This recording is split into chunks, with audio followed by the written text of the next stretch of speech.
다음으로 명태균 게이트 관련해서 짚고 넘어가 보겠습니다. 지난 10월에 국정감사 자리에서 이제 허무맹랑한 소리다, 고소장은 써놨다라고 이제 입장을 밝히셨는데요. 그런데 한 달 사이에 사이즈가 굉장히 커졌습니다. 명태균 씨와 김영선 전 국회의원이 지금 구속이 돼 있고요. 이제는 이준석 의원과 김종인 전 비대위원장까지 검찰 수사의 이제 대상이 되었다고 합니다. 매일매일 이제 새로운 뉴스가 나오는 것 같아요. 뭐 어제 밤부터 시작해서 오늘 아침도 마찬가지고요.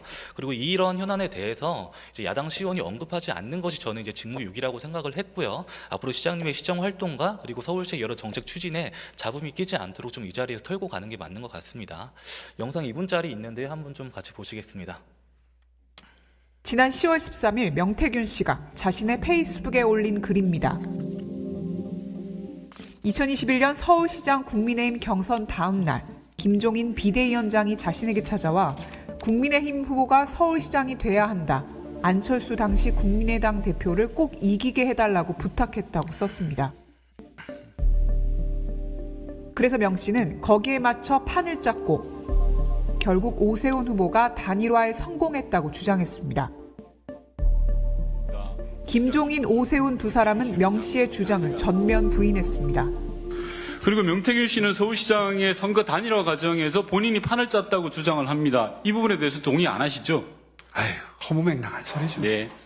시장님, 명태균 씨에 대해서 명예훼손으로 고소할 생각 있으십니까? 네, 고소장은 써놨습니다. 네. 명태균 씨와 오세훈 시장 둘 중 한 사람은 거짓말을 하고 있는 상황.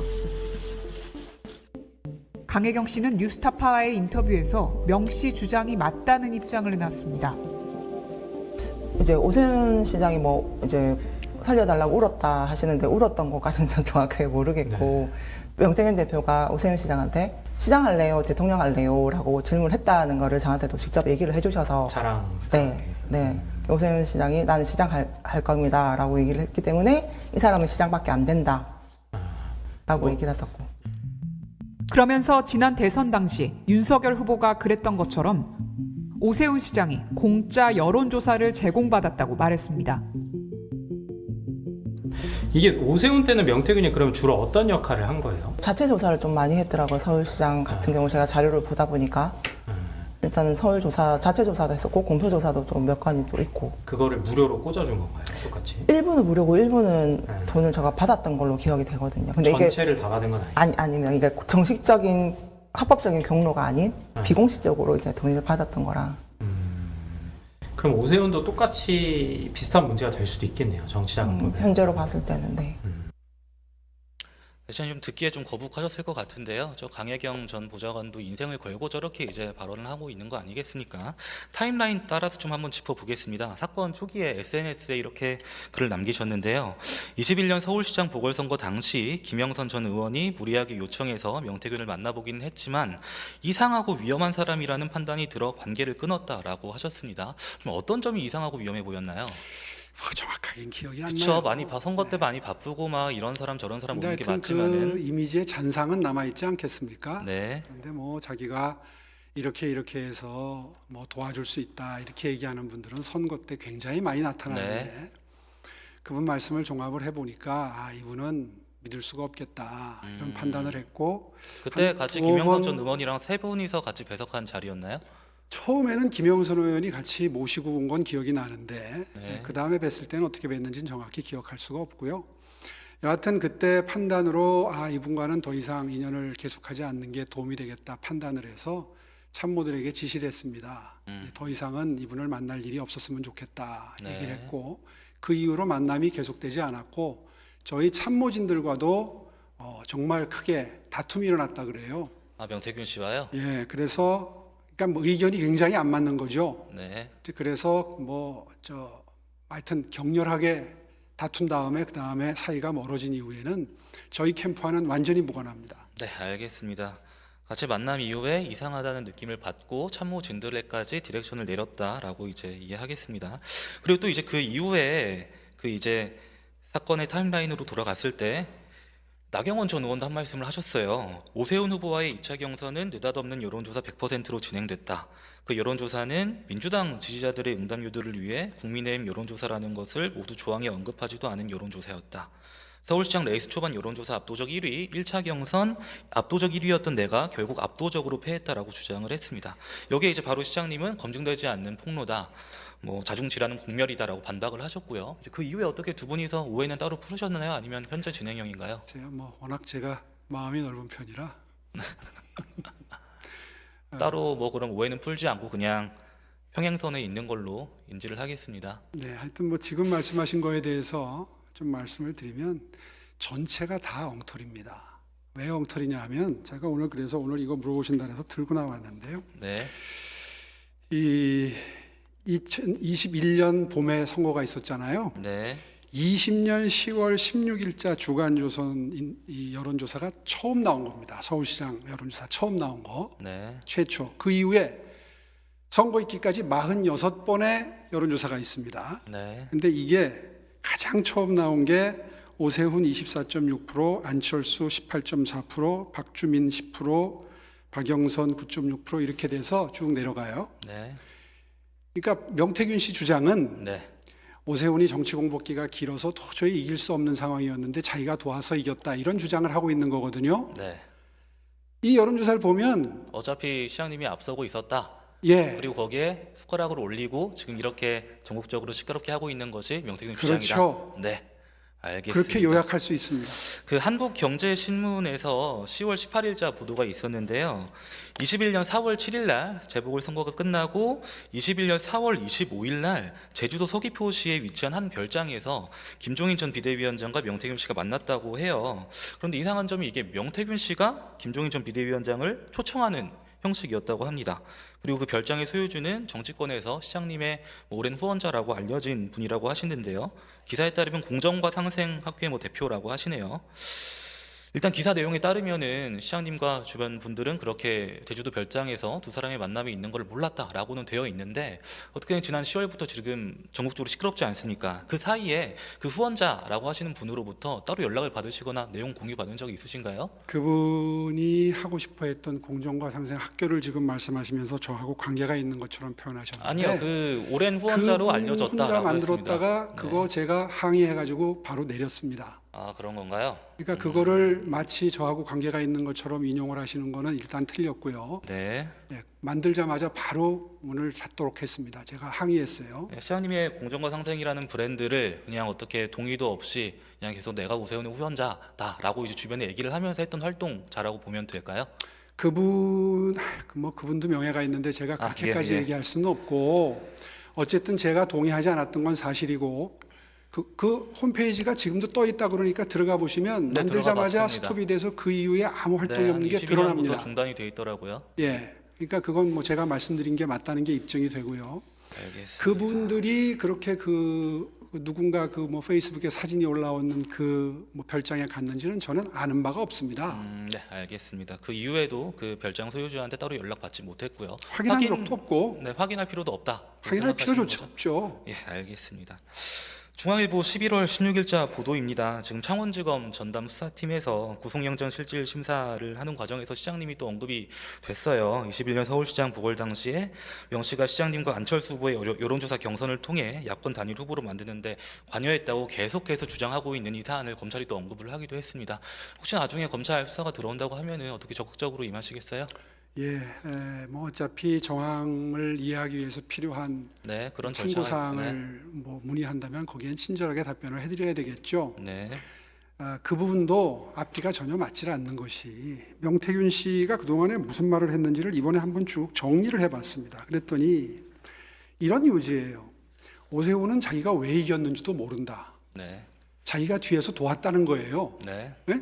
그렇잖아요. 지금 취지가 판을 짰다. 네. 이런 표현을 자꾸 쓰잖아요. 지금 27명 정치권의 명단이 돈다라고 하고 있는데 그 중에서도 유독 이준석 의원과 오세훈 시장은 내가 이렇게 했다라고 굉장히 강조를 해왔던 것 같습니다. 글쎄 하여튼 뒤에서 그렇게 숨어서 도와줬다면야 고마운 일이긴 하지만 고마운 일이라고 말씀하시면 안 고마운 되죠. 일이죠. 아니 고마운 일이죠. 숨어서 조용히 도와주는 아니, 천사 같은 그렇게 일을 하면 말씀하시면 얼마나 안 되죠. 고맙습니까? 끊어내셨어야죠. 네. 그런데 설명을 드릴게요. 그런데 불행하게도 그분이 도울 일이 없었어요. 왜냐하면 아까 잠깐 언급이 됐습니다마는 김종인 위원장님과의 관계를 통해서 뒤에서 도왔다는 뜻인 것 같은데 전체를 취지를 종합을 해보면 네.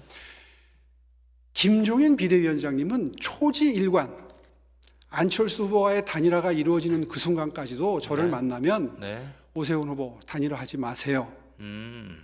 혼자도 이깁니다. 그러니까 후보가 다 난립해 있어도 이긴다는 뜻이에요. 김종인 끝까지 비대위원장이랑 명태균 씨와 완전 제 정황이 말을 다르네요. 좀 잠깐 설명할 시간을 좀 주십시오. 네, 말씀하십시오. 기왕 네. 시작하신 거. 그러니까 무슨 뜻이냐면 명태균 씨 얘기를 종합을 하면 자기가 우리 캠프에서는 전혀 관여를 못했다는 게 입증이 다 됩니다. 아까 말씀드린 것처럼 네.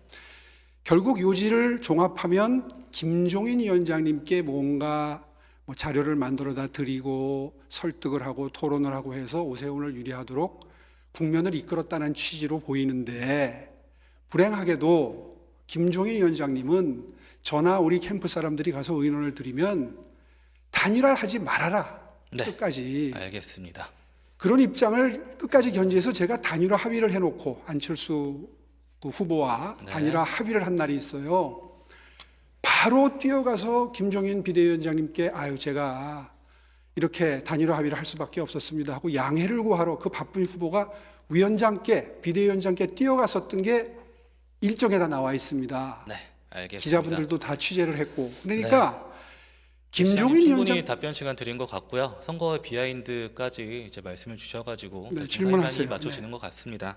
하여튼 오늘 뭐 되게 여러 말씀 주셨는데요. 앞으로 또 계속 까도 양파 같은데 이런 의혹들이 나올 때마다 침묵으로 일관하시는 것이 오히려 안 좋은 것 같습니다. 침묵으로 계속 이제 일관하는 게 아니라 이래요. 말할 가치도 없다. 묻진 않으시면 제가 답변 좀 드릴게요.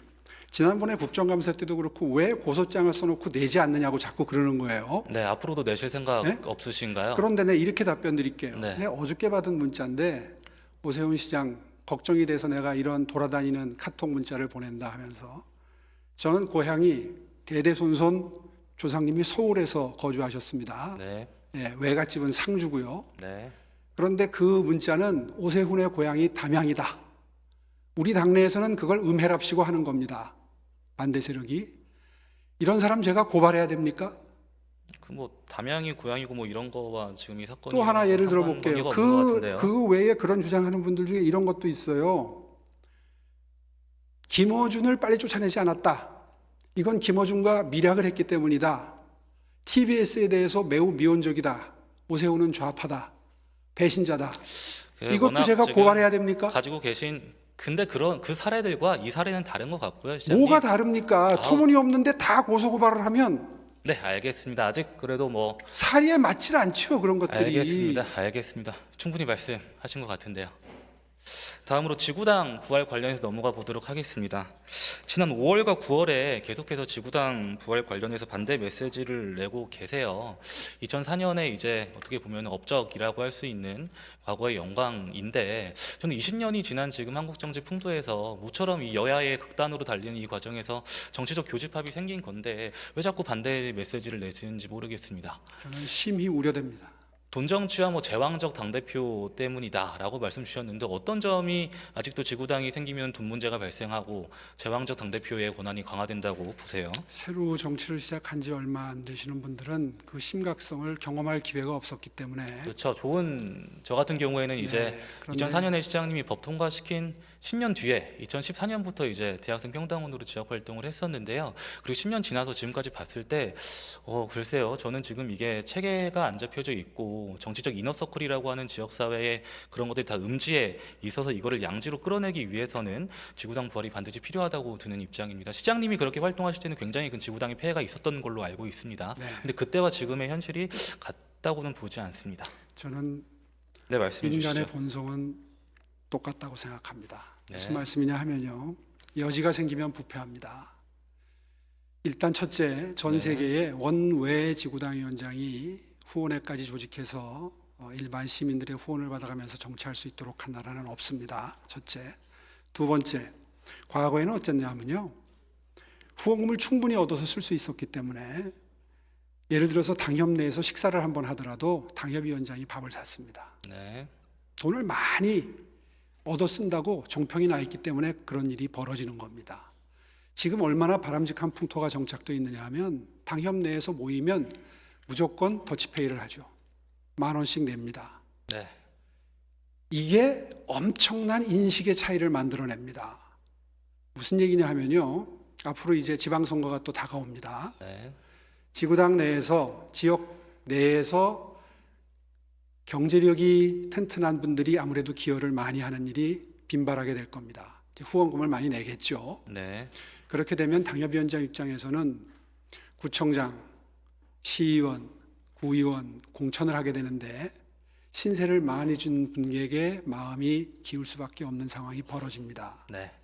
그 이런 일을 후원을 제도화하는 겁니다, 이게. 네, 그러니까 이제 원회에서 이렇게 받지를 않아야 나중에 공천을 할 때 뭐 더 자신에게 이제 빚진 사람이 없는 사람을 더 공천을 할 수 있다라고 보시는 건가요? 그렇죠. 저는 뭐 그렇게 보실 수도 있겠지만은 제가 이제 시장님께서 오랫동안 이제 행정가로 가시고 또 야인 생활 거치고 이렇게 계셨지만 제가 지금 민주당에서는 지역위원회라고 하고 국민의힘에서는 당협협의회라고 하는데 글쎄요 그렇게 이제 뭐 식사 자리 하고 당연히 더치페이 하고 하는 건 좋은 문화지만은 네 질문하겠습니다. 시정 요지고요. 저는 지구당이 부활을 해야 저는 지방자치가 활성화된다고 봐서 그렇게 하는 겁니다. 의원님 발언하시려면 나중에 발언권 얻고 말씀하세요. 시정질문 요지에 맞춰서 하고 있습니다. 저는 제왕적 당대표보다는 제왕적 국회의원이 문제라고 생각을 하고요. 지금 이제 지구당 지금의 구조에서 여기 지금 많은 의원님들 계시고 발언도 주셨지만은 지역위원장, 당협위원장 말 한마디 사실은 그날 일정도 다 취소하고 바로 지역으로 내려가야 됩니다. 저는 이게 굉장히 큰 문제가 있다고 생각을 해요. 지구당이 부활을 한다면은 정말 어떤 새로운 때묻지 않는 뭐 청년당원이 됐든 이런 분들이 더 안에 들어올 수 있고 의정활동을 목표하면서 지역활동을 하고요. 되게 새로운 인재충원이 가능하다고 보여집니다. 그러니까 국회의원과 당협위원장, 지역위원장이 자신의 바운더리 안에 갇힐 사람들을 공천하는 게 아니라 정말 시민의 눈높이에서 그리고 정책적으로 더 검증된 그런 사람들을 지방의원으로 공천할 수 있는 여지가 생긴다고 생각을 합니다. 정치적 충원과 관련해서는 어떻게 생각하세요? 지방의원이나 이런 걸 하나의 예를 들었을 뿐이지 네, 후원금을 받으면 어차피 마음에 빚은 생기는 겁니다. 네, 원외 당협위원장을 적어도 한두 번 이상 해온 분들은 오히려 이런 주장에 대해서 신중합니다. 아니, 지금 뭐 처음 하신 분들이 지금 뭔가 129명이 지도부에 소환 전달을 했는데 이게 처음 정치를 뭐 경험해가지고 이렇게 지구당 부활해야 된다고 주장한다고 보시는 제가 건가요? 얘기를 들어보면요 걱정들이 많습니다. 그건 뭐 제가 이 자리가 아니라도 얼마든지 기회가 주어지면 그런 구체적인 언급들을 할 텐데요. 하여튼 지구당을 부활시키는 걸 마치 개혁으로 알겠습니다. 포장하는 것은 네, 시대의 시장님. 흐름을 역행하는 것이다. 저는 그렇게 생각합니다. 네, 시장님 말씀 잘 들었고요. 저는 지구당 폐지된 지금 20년이 지나서 한국 정치가 퇴보하기도 했지만 진보한 측면이 더 많다고 생각을 합니다. 그리고 지구당이 부활을 해야 정말 새로운 정치적 충원과